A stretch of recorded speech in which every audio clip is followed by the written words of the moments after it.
In today's video, I'm going to teach you how to navigate and utilize the Pine Screener through your product menu effectively. This is a fantastic tool that can really enhance your trading and investment strategy by helping you filter through stocks and other financial instruments based on specific criteria. Let's dive right into the process step by step. First, let's start from your home page. From there, you'll want to direct your attention to the Products section. This is your gateway to all the different features and tools available to you, including the screeners. Once you're there, go ahead and select the Screeners option. Doing this will bring up a list of available screeners, and among them, you'll find the Pine Screener. Simply click on it to get started. Now that you're inside the Pine Screener, it's time to set it up according to your needs. The first thing you need to do is select your watch list. A watch list is essentially a collection of stocks or financial instruments that you want to keep an eye on. If you already have a watch list prepared, you can easily select it from the available options. If not, you might want to take a moment to create one, keeping in mind the specific stocks or instruments you're interested in tracking.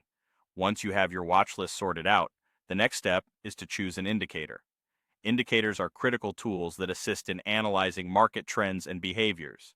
To choose an indicator, look through the options available to find one that best suits your trading strategy or objectives. If you're not sure which indicator to choose, consider reviewing what each one measures and think about how it aligns with your goals.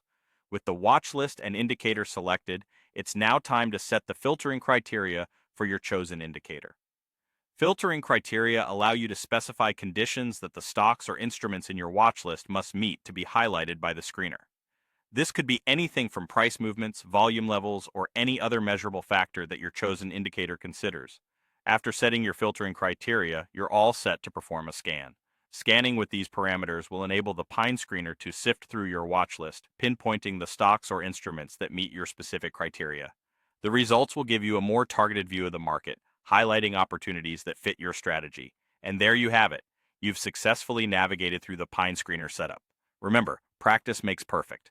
The more familiar you become with setting your watch list, choosing indicators, and filtering criteria, the more effectively you can leverage this tool to enhance your decision-making process. Thanks for watching, and keep experimenting to refine your strategies for success in the market.